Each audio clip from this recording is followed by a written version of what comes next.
yo desmayado si no creyese que tengo que ver la bondad de Jehová en la tierra de los vivientes.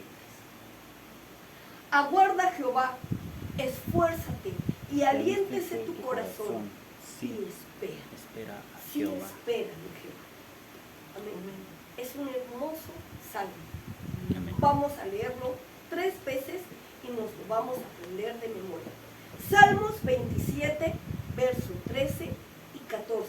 Dice: hubiera yo desmayado si no creyese que tengo que ver la bondad de Jehová en la tierra de los vivientes.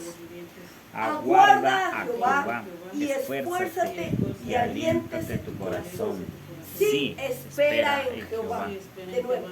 Hubiera yo desmayado si no creyese que tengo que ver la bondad de Jehová en la tierra de los vivientes. Aguarda, Jehová, esfuérzate y aliéntese tu corazón. Sí, espera en Jehová. Tercera vez. Hubiera yo desmayado si no creyese que tengo que ver la bondad de Jehová en la tierra de los vivientes.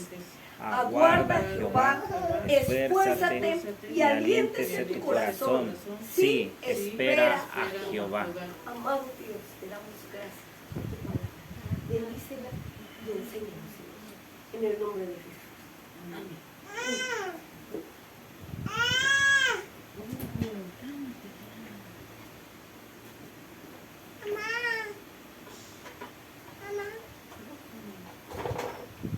Este es el fabuloso mes en el que nosotros lo consideramos como el mes de la Biblia. Amén. Regularmente es en agosto o en septiembre, pero pues nosotros lo vamos a ver hoy Septiembre. el mes de Amén. septiembre.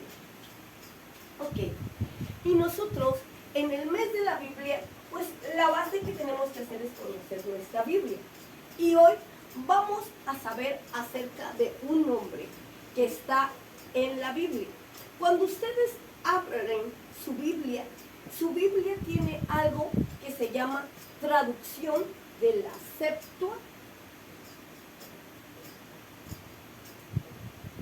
Septuaginta. Antes de yo empezar a hablar de esto, ¿alguien sabe qué es la Septuaginta? No. Ok.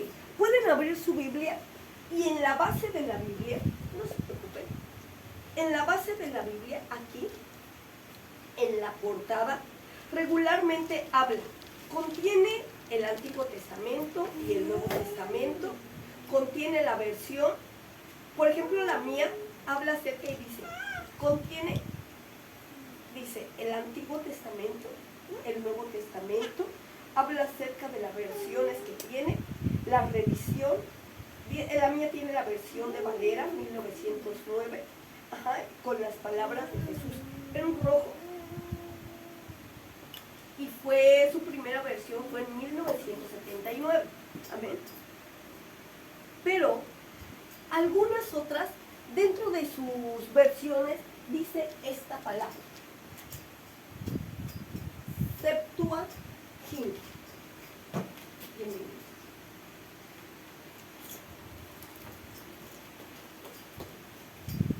Bienvenidos. Tiene esta palabra, Septuaginta. ¿Qué quiere decir esta palabra? Algunas veces ustedes se han pensado, ¿por qué la pusieron en nuestra Biblia o como referencia? Regularmente se encuentran en las referencias. Vamos a ponerla aquí como referencia.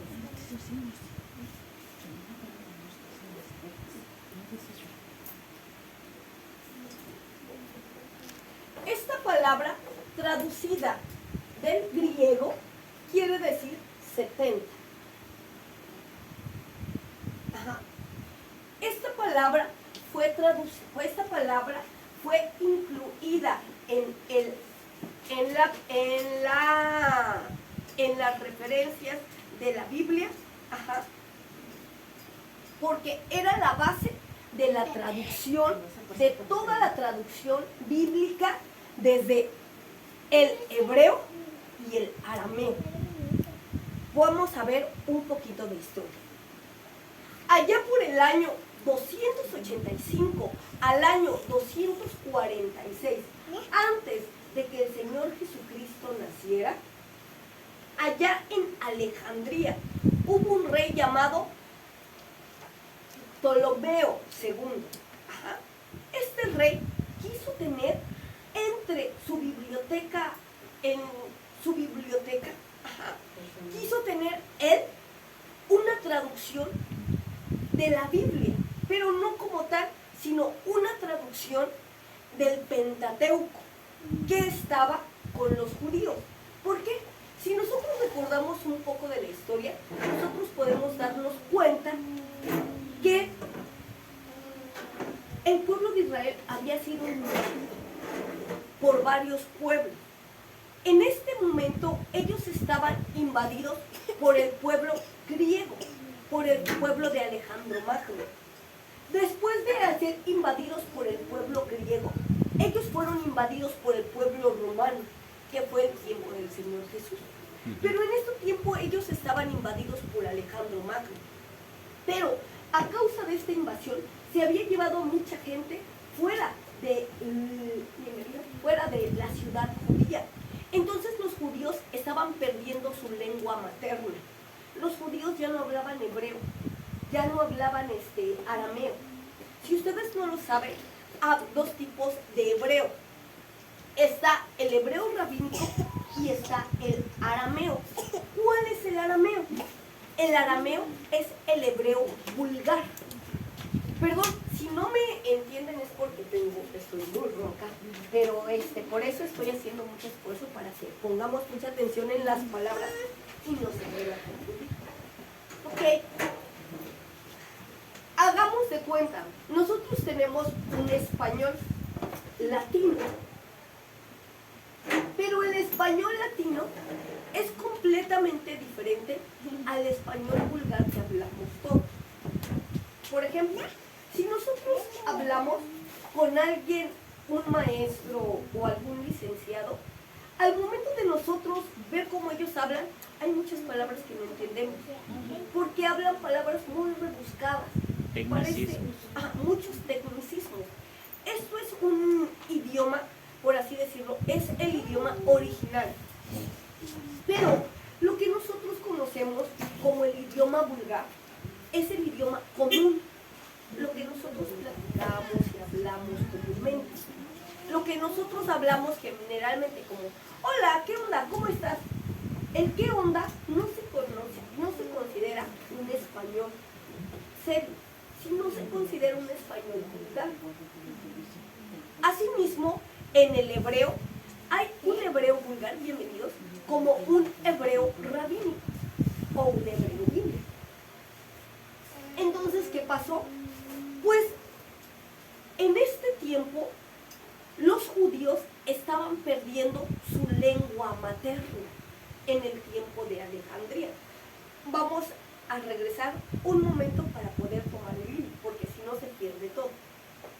Ustedes, en su Biblia, en este mes de la Biblia, vamos a ver el porqué de las referencias de la Biblia. Vamos a conocer nuestra Biblia. Y para conocer nuestra Biblia, pues, ¿qué es lo primero que tenemos que hacer? Es leerla. Pero la Biblia se lee, nosotros, desde el Génesis. ¿Una pregunta? No. La Biblia se lee desde las referencias. Uno empieza a leerla desde las referencias. Para conocer. Entonces, nosotros tenemos que saber, por ejemplo, por qué hay palabras en nuestras referencias. Y la primera palabra que nosotros vamos a encontrar extraña en nuestras referencias es esta palabra, que es una palabra en griego llamada la Septuaginta. Usted va a abrir su Biblia y ya sea en la Biblia católica como en la Biblia cristiana, usted va a encontrar esta palabra. Y a lo mejor usted en toda su vida nunca se ha preguntado qué significa la referencia de que su traducción de su Biblia está basada en la Septuaginta. Y probablemente usted me diga, es que mi traducción no dice Septuaginta, pero dice Reina o dice Valera, o algunas dicen Reina Valera, o dice 909 o dice 960, o dice la Biblia Dios habla hoy. Ok, Reina Valera o Cipriano, Casiodoro de Reina o Cipriano de Valera, ambos se basaron en la Septuaginta.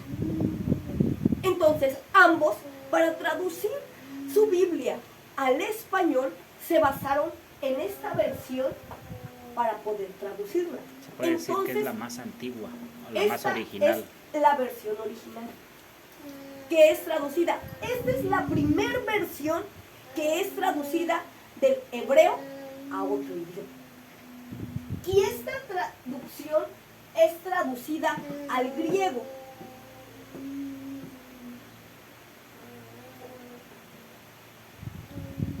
Y se traduce en Alejandría.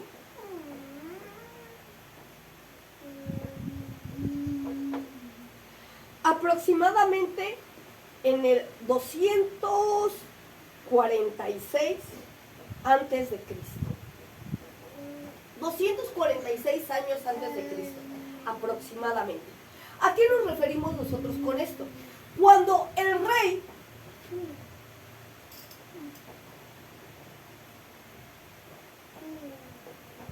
Ptolomeo II, porque en griego la P solamente es como un acento, pero lo vamos a traducir con sus palabras, ¿no? Cuando Ptolomeo II comienza a darse cuenta que en su ciudad hay muchos judíos, pero que ellos están perdiendo su cultura, que ellos solamente hablan el idioma que es el griego, el idioma general, el idioma de quienes los han conquistado, ellos empiezan a dejar de hablar hebreo y dejar de hablar lo más preocupante, el arameo. Ya solamente hablan griego. Entonces, por esa razón, nadie puede leer las escrituras. Entonces Ptolomeo manda una carta a Judea, y allá en Judea le habla al sumo sacerdote. El sumo sacerdote en ese tiempo se llamaba, si no me equivoco, perdón, tengo mi plumabujo, perdónenme ustedes, pero en ese tiempo el sumo sacerdote era Eleazar. Ajá. En el 260, del 245 al 260, porque la historia no es muy exacta, nos menciona que Eleazar, el sumo sacerdote, tiene la invitación por Ptolomeo II para escoger 70 eruditos, 70 conocedores de la ley, sumos sacerdotes, para que sean enviados a Alejandría a traducir las sagradas escrituras al griego. Y nosotros vemos la primera vez que Dios mete su mano para sacar del pueblo judío la ley escrita para llevarla al mundo conocido.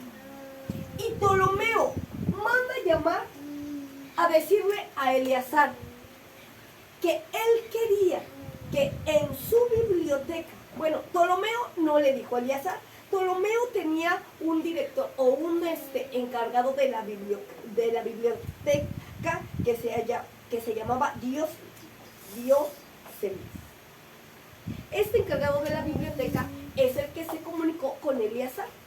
Y Eleazar fue el que buscó 72 rabinos especialistas en la Biblia, que fueron los que fueron escogidos y fueron enviados a Alejandría para poder traducir las sagradas escrituras del hebreo rabínico al griego. Es la razón por la que nosotros, los teólogos, estudiamos griego. Ajá. Para poder traducir desde el griego o las escrituras originales. Ajá. Ok. Seguimos a lo mismo en la historia. ¿Por qué esta historia es aburrida si no se sabe contar? Pero a mí me gustan mucho los chismes, déjenme les cuento. Entonces esta historia tiene así. Pues resulta que no se sabe quién se le ocurrió hacer En vez de 72, redondearlo en 70, porque Septuaginta habla de 70 traductores, no habla de 72. Pero la historia, según una carta de un chismoso traductor, bueno, de uno de los traductores, esto lo conocemos por una carta de uno de los traductores. Este traductor era un judío alejandrino que se llamaba Aristea. Ajá. Ya se dan cuenta que ni siquiera su nombre era judío. Este judío se llamaba Aristea. El nombre griego Este judío, de Aristóteles. era uno de los especialistas en hebreo. Era un rabino. Y sin embargo, ya ni siquiera tenía un nombre judío. Ya se había diluido tanto la información judía que Dios, en su misericordia, iba a rescatar la Biblia y el conocimiento desde antes de que Él llegara a la tierra. Qué sorprendente. Estaba preparando todo para el evangelismo. Eso nos enseña que Dios en su mente ya sabía lo que iba a pasar. Ya sabía que los judíos originales lo iban a rechazar. Ya sabía que la palabra de Dios tenía que llegar a todos. Entonces, 200 años después, Él empieza a sacar la escritura conocida. Sorprendentemente, ellos llegan, según la carta de Aristeo, a su hermano, llegan a Alejandría. ¿Y qué creen? El rey, en el faro más grande de Alejandría, incluso hay fotografías, bueno, hay pinturas, porque en ese tiempo no había fotografías, hay pinturas de este faro monumental en Alejandría. Ahí dice que hospedan a los 72 rabinos y que el rey una semana les hace un banquete especial a ellos. Dice que el faro da al mar y que la belleza del faro es descomunal. Es un faro gigantesco, es un edificio sorprendente, una maravilla. Los 72 rabinos están hospedados a la mesa del rey. El rey era el rey del mundo conocido. Hay unos que se les llaman reyes, pero hay otros que se les llaman emperadores. Cuando los reyes conquistan reyes, su reino se vuelve imperio. Y este emperador, Ptolomeo, este emperador tenía la cualidad de no solamente ser el hombre más rico del mundo conocido, sino él tenía el reino más grande conocido. Qué fabuloso, ¿verdad? Qué fabulosa la historia. Entonces, Aristeo cuenta que los tuvo una semana en su mesa comiendo de sus maravillas, pero ¿qué cree? No solamente comiendo de sus maravillas, sino haciéndoles preguntas. La característica del rey, ¿cuál creen que es? El rey tenía que ser más sabio. Y el rey los llenaba de preguntas para ver si era verdad que ellos eran los mejores. Y ahí se cree que se redujo a 70 los que tradujeron la Biblia. ¿Y qué creen? Sorprendentemente, en 70 días se tradujo la Biblia conocida del hebreo al griego. Qué sorprendente, ¿verdad? La Biblia se traduce del hebreo al griego en 70 días. Bíblicamente, el número 7 es el número de la perfección. Cuando Dios quiere mostrar la perfección de su creación, marca el 7. ¿Cuántos días de la creación son? 7. 6. 7 con el de descanso. También se cuenta como de la creación. ¿Cuántas iglesias en Apocalipsis son? 7. 7. Muy bien. ¿Cuántas dispensaciones del cristianismo son? 7. ¿Cuántas dispensaciones de historia desde la venida del Señor Jesucristo hasta el rapto serán? 7. Entonces nosotros nos damos cuenta que el 7 es un símbolo de la perfección. Siempre que la Biblia habla de la perfección, marca el número 7. Amén. Entonces, nosotros recordemos este número en nuestra numerología. ¿Sabían ustedes que la Biblia también tiene una numerología? Que todos los números en la Biblia tienen un significado. Ajá. Todos los números. Ok. Si usted tiene lápiz y pluma, es bueno que usted apunte en su numerología el número 100. Ajá. Que es el número de la perfección. Y usted va a decir, ¿y a mí de qué me sirve saber eso? Muy bien. Hay Biblias que no están basadas en la Septuaginta. ¿Cuáles son esas Biblias? Entonces, si ellas no están basadas en la Biblia, en la Septuaginta, no se les puede llamar Biblias.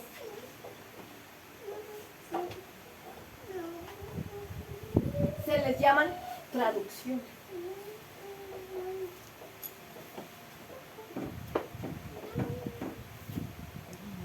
Y de ahí empezamos con la traducción del libro de los mormones, con la traducción del libro de los profetas de los testigos de Jehová, y así un sinfín de traducciones.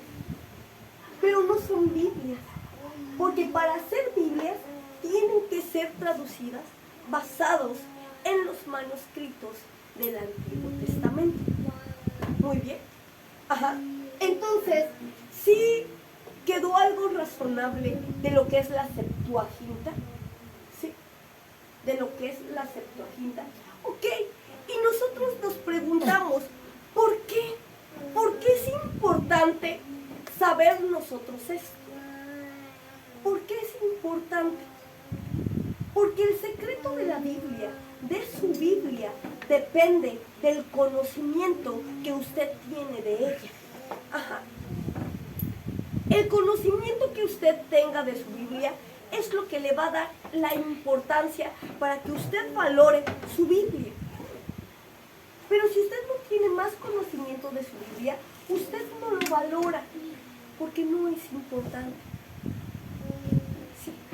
Pero es importante saber que esta Septuaginta fue la base que los apóstoles usaron para expandir el Evangelio a toda la creación. Que si no hubiera habido estos 70 y esta Septuaginta, ajá, que si no hubiera visto estas 70 personas dispuestas a ir a Alejandría, ajá, a traducir la Biblia, nosotros no hubiéramos podido encontrar la salvación y no habría en nosotros una traducción bíblica. Porque en el momento en el que la iglesia comenzó a volverse cristiana, ajá, por el Señor Jesucristo, cuando el Señor Jesucristo es cristiano en el tiempo de Roma, estos manuscritos de la Septuaginta fueron puestos ¿en dónde? En las sinagogas. Las sinagogas tenían sus escrituras. ¿En dónde fue puesto los manuscritos de la Septuaginta?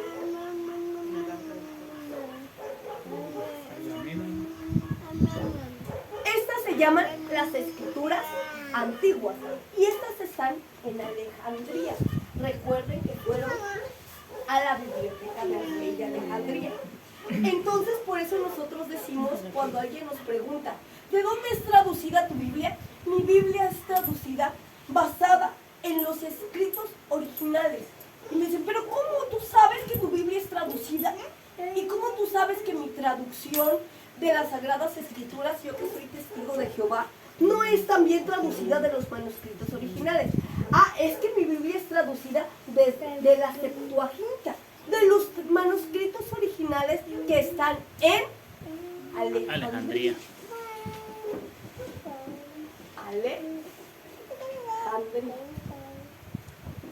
Y los manuscritos originales están ¿en qué? En griego. Fueron traducidos del hebreo rabínico, no el hebreo arameo.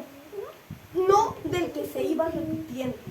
Ahora déjenme decirles, probablemente la traducción de los testigos de Jehová esté traducida de un hebreo arameo.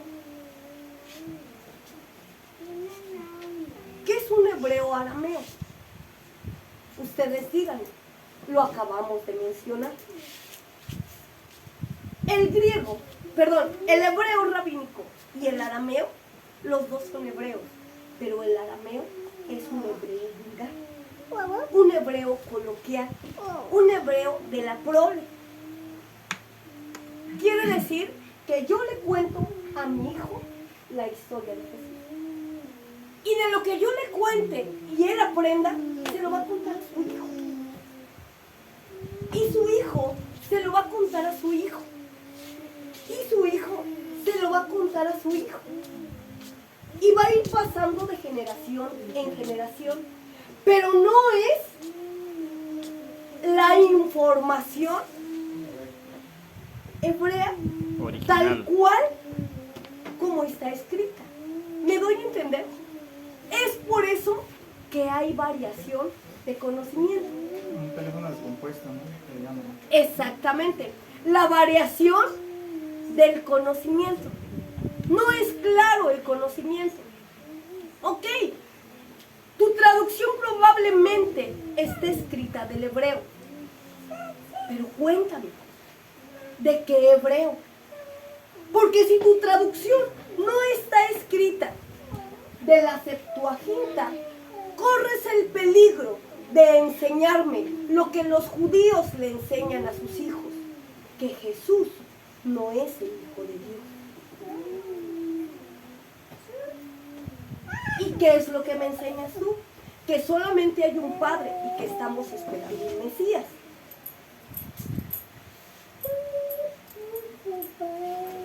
¿Cómo? Sí, que sigues en espera de que alguien venga a salvarte de tus pecados. ¿Pero qué no es lo mismo? No, porque la Septuaginta avanzó en su traducción por más de 500 años, hasta que se tradujo en la Septuaginta el Nuevo Testamento. ¡Qué fabuloso! Se traduce el Nuevo Testamento después de que el Señor Jesús viene en la Septuaginta y se añade en Alejandría también. ¡Qué fabuloso!, ¿verdad? Y entonces la Biblia es guardada en un lugar en donde no puede ser arrebatada, quitada o quemada. Y los manuscritos originales continúan ahí. Eso es fabuloso. Después de eso hay una traducción de unos manuscritos originales de estos que están en el Vaticano, y los otros que son los manuscritos originales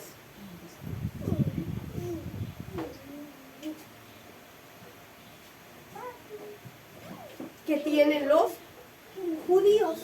Ajá. Entonces, estas tres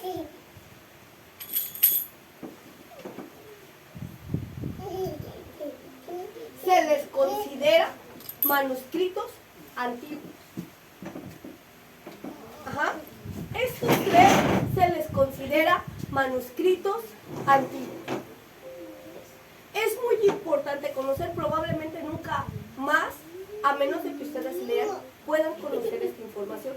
Es muy importante saberla, porque tarde o temprano llega a nuestra mente la duda de que si lo que nosotros tenemos es la palabra de Dios o no, o si lo que nosotros tenemos es una Biblia real, exactamente, o no.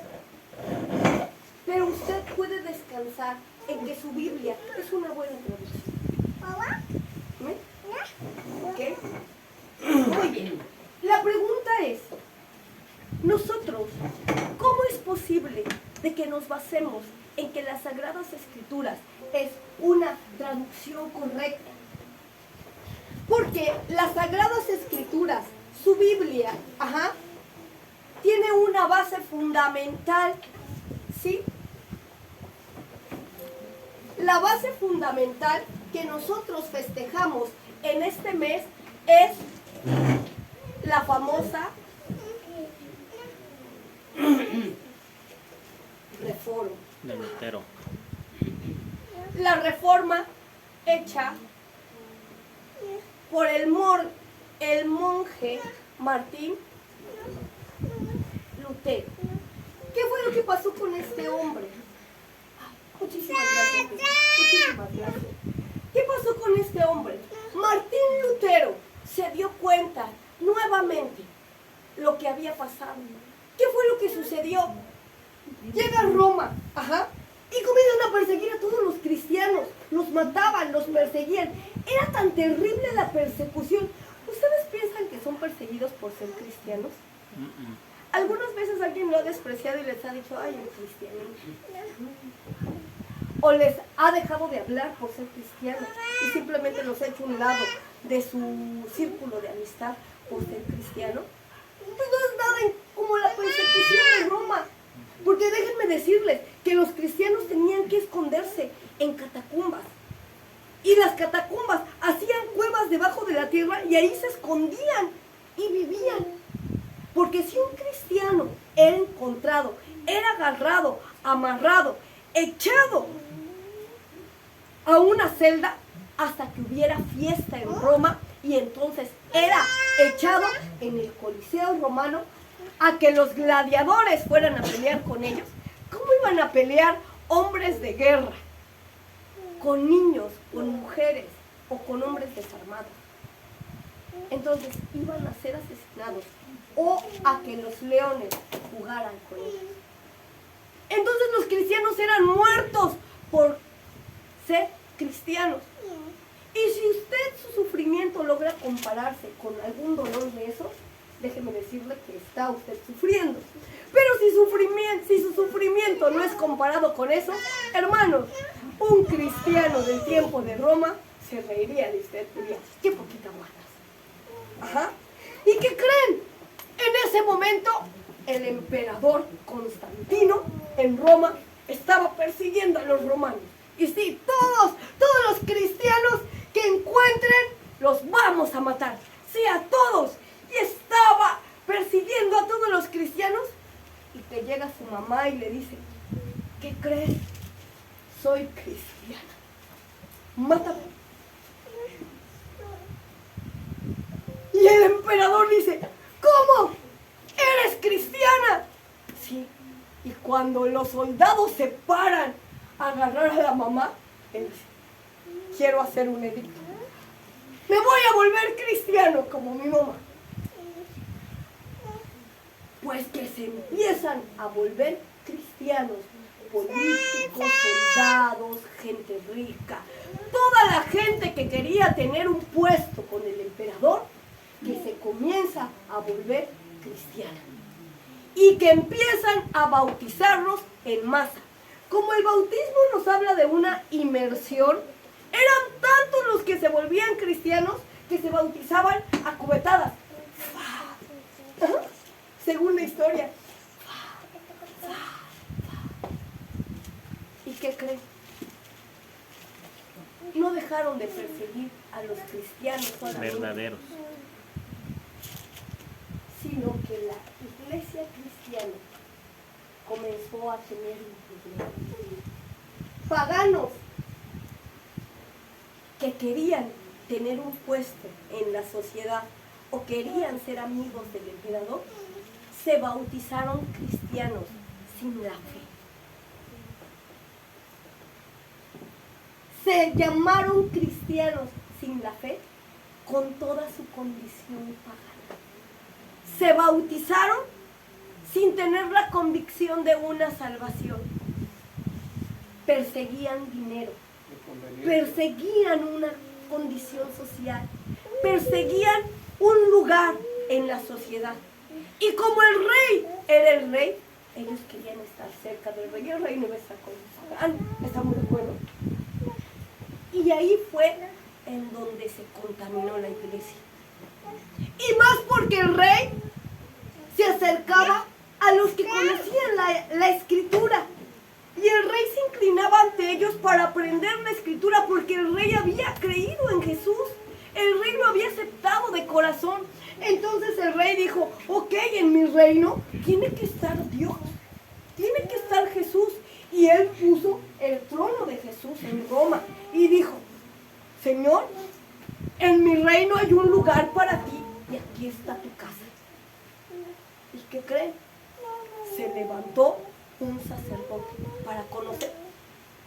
Y los que querían posición y querían dinero, otro reino, tú no eres de la línea del real, bueno, puedes ser sacerdote. Hijo, no, es que yo no quiero ser, te vas a ser sacerdote porque nosotros queremos poder y queremos dominio. Pero yo no quiero ser sacerdote, no me importa, tú eres mi hijo y vas a ser sacerdote.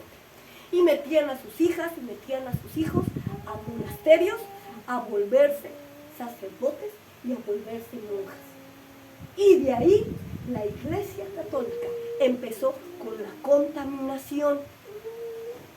¿Era la contaminación de la fe? ¿Era la contaminación de la religión? No.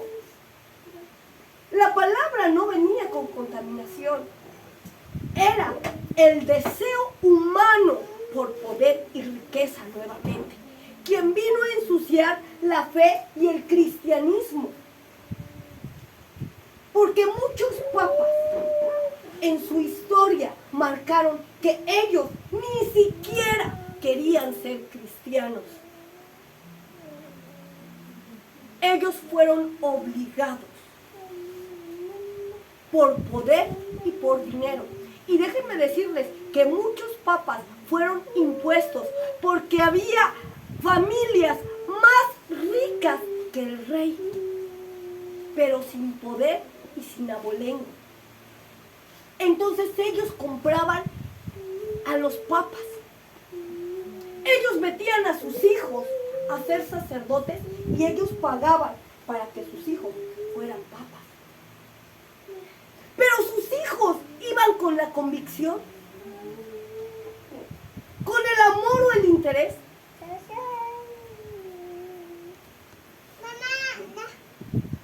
Se había perdido la esencia del cristianismo. Pero como los papas de esta generación sabían, ¿qué creen que dijeron? Si la gente lo sabe, sabe lo que dice la Escritura, ¿qué creen que van a hacer? Se van a levantar. Si yo sé lo que dice la Escritura y yo como líder no hago lo que dice la Escritura, ¿ustedes qué van a hacer? Se van a levantar en contra de mí. Y van a decir, no, ¿por qué me dice eso si la Biblia no dice eso? ¿No? ¿Por qué actúa así si la Biblia no dice eso? ¿Por qué se enseñorea de mí de sí si la Biblia no marca eso? Porque usted tiene acceso a las Escrituras. Pero si usted sabe que yo soy enviado de Dios y usted no puede leer las Escrituras, ¿usted va a creer lo que yo le diga? Sí, como dogma. Y mi palabra es ley. Por eso aparece en el tiempo de Martín Lutero una época que se le conoce como la época del obscurantismo. Todo eso usted lo puede leer en historia, porque está marcado en la historia. No es algo que nos saque de la mano, es algo que está marcado en la historia. También lo de los papas, ustedes pueden ver cuál fue la familia más grande de Roma que puso a su gente entre los papas. Y ustedes se van a dar cuenta que es historia, que no es algo que yo me inventé para estar en contra de la Iglesia Católica. Claro que no. Entonces, en ese obscurantismo marca 100 años, un siglo sin Biblia. Nadie podía leer la Biblia. Nadie tenía acceso a la Biblia. La única traducción de la Biblia era en latín. El idioma oficial de los romanos. Oficial de los romanos. ¿Quiénes habían conquistado a los griegos? Entonces, la única Biblia que usaba era el latín. Y en la reforma de Martín Lutero, él dijo que solamente hay 3 cosas en la Biblia. Una es la salvación,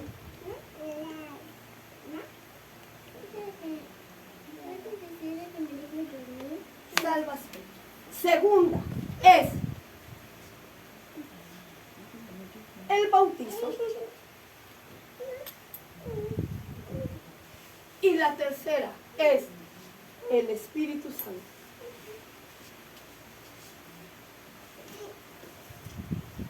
Algo que no conocía la Iglesia Católica. Sorprendentemente, hasta el tiempo de hoy, no se predica mucho de la salvación. No se predica sobre el bautismo. Y no se predica sobre el poder del Espíritu Santo. Martín Lutero, cuando empieza a leer las Escrituras, siendo él un monje, él comienza a darse cuenta que la salvación tenía un costo que solamente los ricos podían pagar. Que la salvación era vendida por el Vaticano. ¿Tú quieres ser salvo del infierno? Cuando tú mueras, págame, yo voy a ir a hacer misas a tu funeral y entonces tú vas a poder salir del purgatorio y vas a poder ir al cielo. Pero claro, tú tienes que pagar cada una de las misas, son 100 para empezar. Si crees que eres muy malo, pues le vamos a aumentar a tus misas. Entre más dinero caían al cofre, más rápido se Martín iban para Lutero arriba. dijo, eso no dice la palabra de Dios.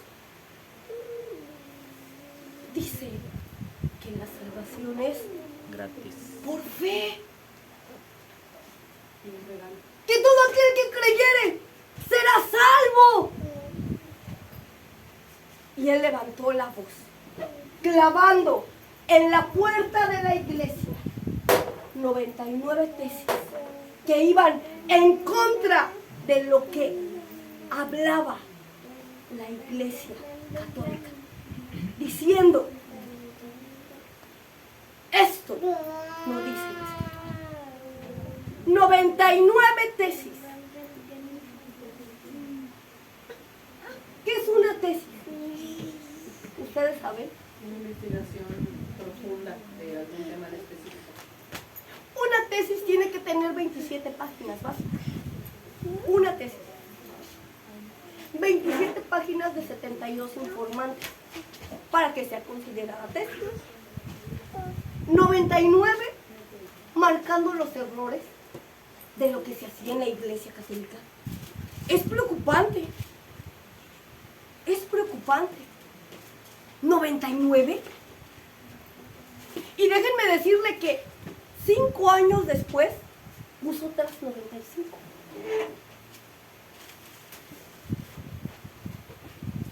¿Cómo es posible eso?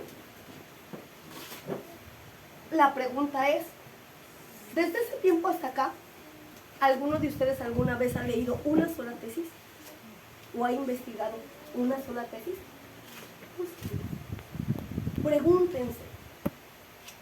Es algo que está a la mano del celular. Busquen en la Biblia no, pero sí en su celular. Pregúntense. Una tesis de Martín Lutero. ¿Qué dicen las 99 tesis de Martín Lutero? Permíteme tantito, mamita.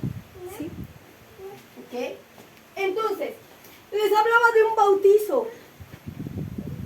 Él dijo, la palabra de Dios no dice que el bautismo tiene que ser sin conocimiento.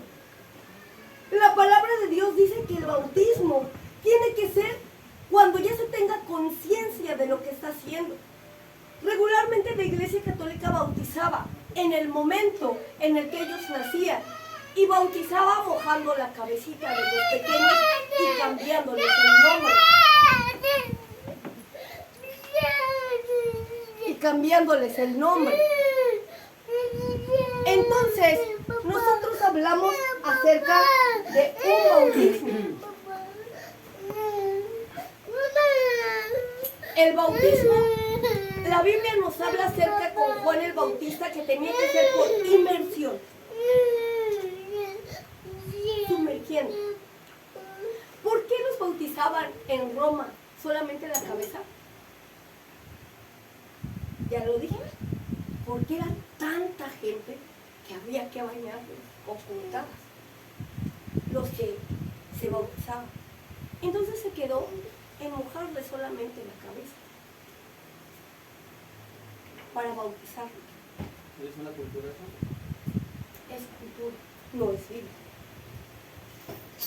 El bautismo tenía que ser por conciencia y por inmersión. Ser consciente. Yo tenía que tener la conciencia para ser bautizado. ¿Cómo dice esto? Yo tengo que saber qué es el bautismo. ¿Qué es el bautismo? ¿Qué es el bautismo? Díganme ustedes. ¿Qué es el bautismo? Ya vamos a acabar. ¿Qué es el bautismo? Ok. El bautismo tiene dos significados bases en la palabra de Dios. El primero, el bautismo nos enseña básicamente que nosotros tenemos que morir a nuestro antiguo yo y resucitar en un hombre nuevo. Darle muerte a nuestros pecados y resucitamos con una nueva persona, con una nueva naturaleza y con una nueva visión. Nosotros vemos el bautismo también como una salvación a nuestros pecados. ¿Pero qué el Señor Jesús no nos salvó? Sí, pero eso nos evita un retorno. El bautismo es la base de nuestro retorno. Nos evita regresar a lo que salimos. Es lo que dice, lo que decía Hernán Cortés cuando vino a conquistar México. Cuando él vino y quería conquistar México, la gran Tenochtitlan, ¿qué creen? Sus soldados se iban a regresar en los mismos barcos que llegaron cuando vieron a los aztecas bien bravos. Y Hernán dijo, nadie se regresa, que queman los barcos. Y dice, ahora conquistamos porque conquistamos. Ese es el bautismo. Es como firmar un compromiso. Uno dice, ya no hay retorno, ya no puedo escapar, ya no hay regreso. Es una decisión tan firme que solo me queda el mar. Por eso dice que es como el pasar del Mar Rojo. Pasa el Mar Rojo caminando, o nadando, o volando. No se puede. Eso es el bautismo. Qué fabuloso, ¿verdad? Y dice también que es el poder para vencer pecados. ¿Que la sangre de Jesús no nos da el poder para vencer pecados? ¿Sí? Claro, pero la pregunta es, ¿de dónde viene la historia de la sangre? ¿Usted sabía que la sangre de Jesús vence pecados, pero hay pecados que la sangre de Jesús decide que usted los venza o no los venza? Que solamente los cubre. Y usted dice, a ver, usted es una hereje. No, no es herejía. Porque hay cosas que no se pueden vencer, aunque nosotros clamamos la sangre de Jesús. Parece que solamente los cubriera. Porque su naturaleza es la que los tiene que vencer. Y ahí viene el poder del bautismo. Cuando Pablo dijo, porque lo que quiero hacer no lo hago, y lo malo que no quiero hacer, es lo que siempre hago. Pero ya no soy yo, sino el pecado que mora en mí. Romanos 7. Eso es a saber, en mi carne no mora el bien. Porque quiero hacer lo bueno, pero no lo alcanzo. ¿A qué se refería con esto Pablo? Se refería a lo que había pasado con Caín y Abel. ¿Qué fue lo que pasó? Cuando Adán y Eva perdieron su vestida de luz, su vestimenta en el huerto del Edén, Ellos lo perdieron. ¿Por qué? Porque desobedecieron. ¿Ellos eran salvos? Por así decirlo. ¡Claro! Ellos estaban en un lugar especial. ¡Claro! ¿Pero qué no hicieron? Obedecer. Ellos no obedecieron. ¿Todo iba bien? Sí. Hasta que agarraron el pecado y lo comieron. Ellos perdieron su vestidura de luz, su salvación. Se supone que cuando usted es bautizado, usted refuerza su salvación y evita la pérdida de ella. Qué fabuloso, ¿verdad? Claro, usted evita perder su salvación con el bautismo. Qué fabuloso, ¿verdad? Por eso tiene que ser un bautismo con conciencia. Nosotros tenemos que saber lo que estamos haciendo, tenemos que ser conscientes de lo que hacemos para poder aferrarnos de este poder, para poder agarrar el poder en el día malo y decir, ok, hasta aquí llegaron mis fuerzas. Señor, necesito de tu nombre y de tu naturaleza para que tú sujetes mi pecado. Y literalmente, sujetar el pecado. Caleb, ven tantito, 5 segundos. Literalmente, ven, vuelve para allá. Sujetar el pecado es hacer esto. Dejamos. Gracias. Exactamente. Eso es sujetar el pecado. Agarrar y sujetar. ¿Cuántas veces necesito que nos pase esto en nuestra vida? ¿Cuántas veces el pecado es nuestro Señor? Y el pecado nos tiene a nosotros así, y hace esto y ahí vamos. Y nosotros, Señor, quiero ser bueno, ayúdame. ¿No? Y llega el poder del nombre y agarra pecado. Bebe. Él es mío. Tú no tienes ninguna autoridad sobre de Él. Porque Él Santo es Jesús, mi aleluya. Hijo. Bendito Y viene es tu nombre, y Jesús. sujeta el pecado. Gracias, El gracias Dios. bautismo. Gracias Jesús. Eso es fabuloso. Hermana, pero es que yo soy bautizado y a mí no me pasa porque no usa el bautismo. El bautismo tiene que estar activo. Tiene que estar tan vivo como la sangre y la salvación. Si usted clama el nombre del Señor, Jehová, clamo tu nombre. Él baja como león rugiente y devora lo que le está estorbando Santo y lo Jesús. detiene. Bendito es tu Lo nombre. detiene aún en contra de nuestra voluntad. Señor, no te lleves este pecado, por favor, no me lo lleves, Señor. Quiero sujetar mi voluntad a ti, Señor. ¿No me quieres salvar? Tiene que ver, todos los aquí presentes estamos conscientes que la salvación te libera de los pecados, vamos a decir, de los pecados, tanto los que no sabías que cometías, como los que sí sabías, como los que... El chiste es que cuando tú aceptas a Jesús como tu Salvador, obtienes la salvación, ese regalo gratis que Él te da. Tú te olvidas de ese pasado. Entonces estamos hablando que el bautizo o el bautismo es el nombre del Padre, es el nombre, ese nombre especial, naturaleza, poder y toda esa parte tan extraordinaria de Él. Es la que te ayuda a vencer lo que viene después o sea, Te ayuda a vencer tu día a día. lo que viene después. Porque la salvación te libera de lo anterior.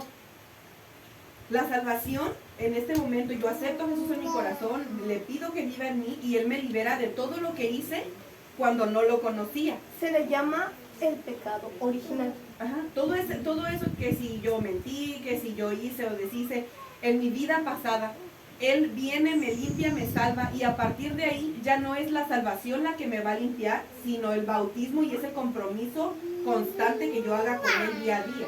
Claro. Sorprendentemente, el bautismo es tener la naturaleza de Jesús. ¿Cuántos queremos ser como Jesús? Esa es la meta. Ajá. Ok. Jesús vino a vivir en este mundo una vida perfecta y a caminar en un camino perfecto. Esto lo vino a trazar para que nosotros solo siguiéramos sus pasos, ¿no? Pisó por aquí, pisó por acá, ¿no? Para que nosotros siguiéramos sus pasos.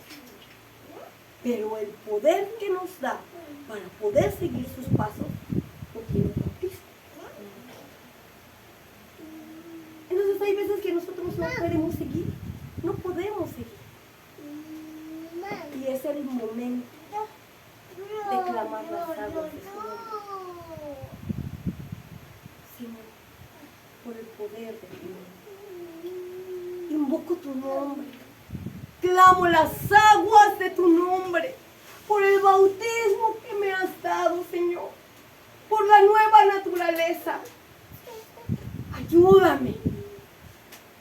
Y Él nos da como ese poder extra. Pásalo. Tiene que ser un bautismo literal con un bautismo espiritual, o puede obtenerse un bautismo espiritual sin el bautismo natural. Hay un bautismo espiritual. Ajá, eso lo entiendo, por eso la pregunta. ¿El bautizo en el que yo recibo el nombre es el bautizo literal?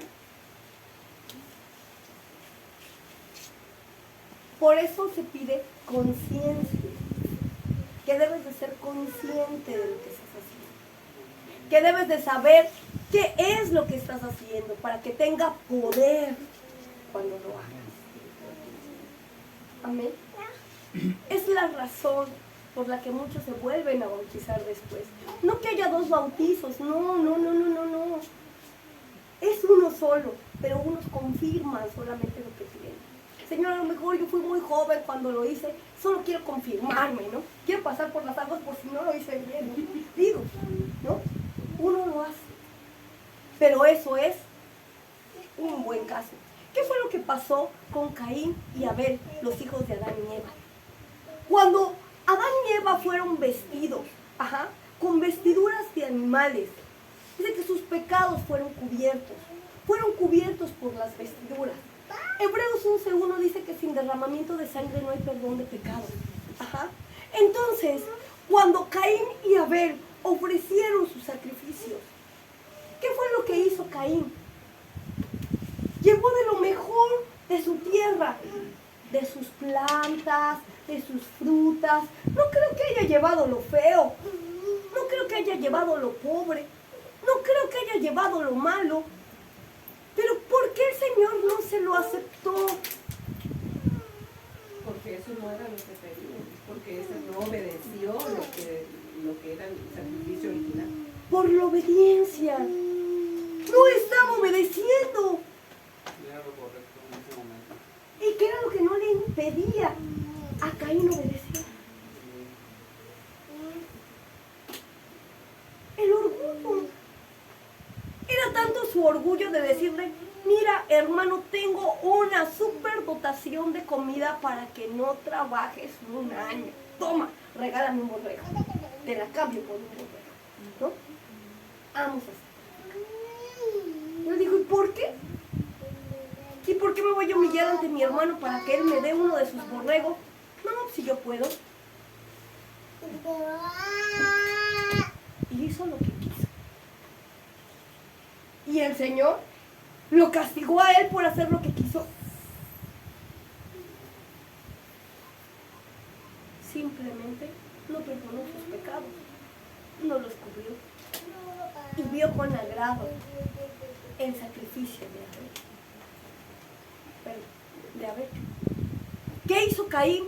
¿Se arrepintió? Enfureció. Lo contrario, se volvió más malo. Y agarró todo a su hermano.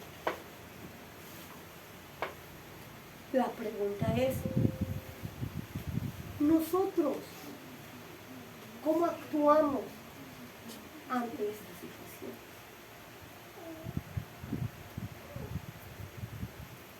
Nosotros, ¿cómo actuamos cuando el Señor no nos contesta? Nosotros, ¿cómo actuamos cuando nuestro sacrificio que traemos delante de Dios no es aceptado como nosotros quisiéramos?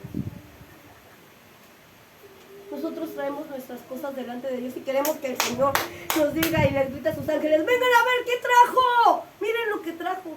Y cuando el Señor nos ve y nos da la espalda, nos dice, no era de lo que vino. Con enojo,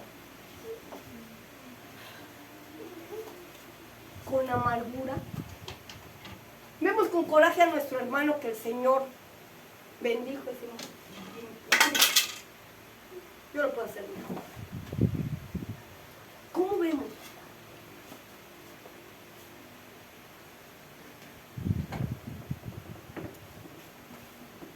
La palabra del Señor nos enseña que Él no nos castiga por nuestras decisiones porque Él nos ama. Porque usted es su amor, usted es su vida. Caín tenía la oportunidad de arrepentirse y traer un cordero nuevamente y decir, ok, el Señor no le gustó mi sacrificio, pero Señor, no te preocupes, mira, yo sé que tú eres Dios, yo sé de tu grandeza, porque tú me has ayudado muchas veces, has bendecido mi tierra da gran comida, yo sé que tú eres el Señor de los señores, Señor, voy a hacerlo bien esta vez, me voy a sacudir y voy a hacerlo bien, y Señor, mira, aquí está mi cordero. Y el Señor probablemente nos haga lo mismo que le hizo a Abraham. 3 semanas estuvo Abraham con un cordero destazado, espantando a las aves, cuidando que nadie se le acercara y diciendo, Señor, ¿sí me vas a contestar? No pasaba nada. Y otra vez Abraham estaba ahí rogando y llorando, Señor, ¿sí me vas a contestar? Y no caía fuego. Pero Abraham se desesperó. Estuvo, la palabra de Dios dice que estuvo allí diciendo, Señor, yo confío en ti porque tú eres Dios. Yo soy un simple humano. Me vas a contestar.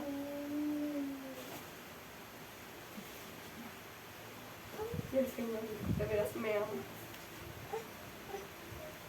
De veras me amas. Y él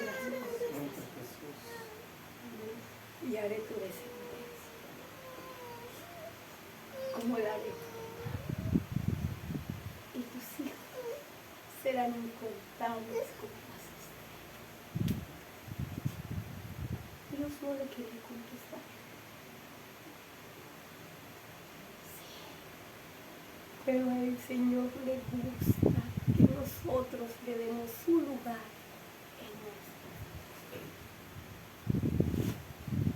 A Él no le gusta que cuando Él venga aquí tú le limpies la silla y le des un gran trono y digas, la mejor silla, la que menos defectos tiene es para mi Señor.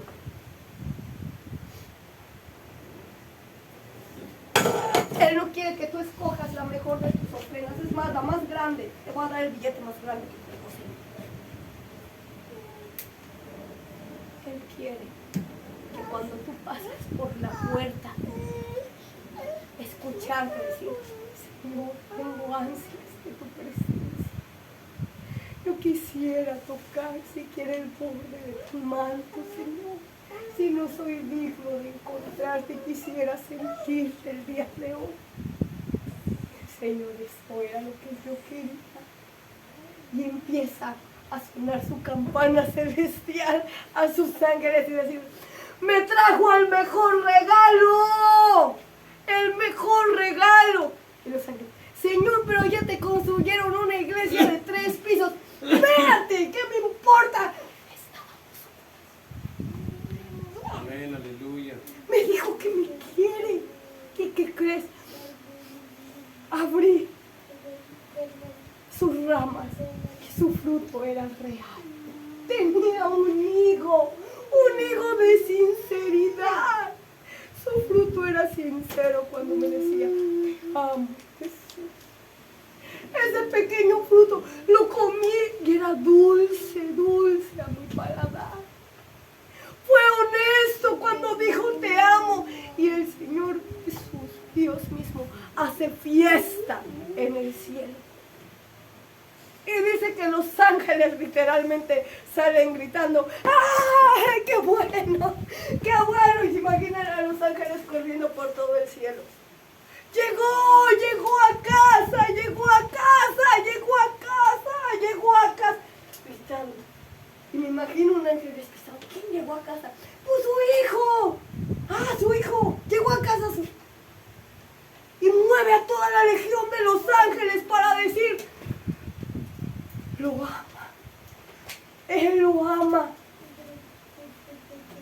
cuán importantes somos. Cuán importantes somos para Él. Por eso, la terrible maldición de la higuera seca. Cuando el Señor Jesús dice que después de que entró en la entrada triunfal, iba por el camino y había una higuera llena de hojas. Dice que se acercó y abrió sus ramas y no encontró fruto. Y le dijo, que nunca nadie más coma de ti fruto. Se fue y al otro día la higuera se secó. Y dicen las escrituras, y no era tiempo de higo. No era momento. Era un mal tiempo para que diera gracias. No tenía ni siquiera la promesa y estaba dando gracias. Le estaba yendo de la patada. No tenía la actitud para dar gracias. No era justo que Dios le dijera que le diera gracias o que lo amara si le estaba yendo tan mal.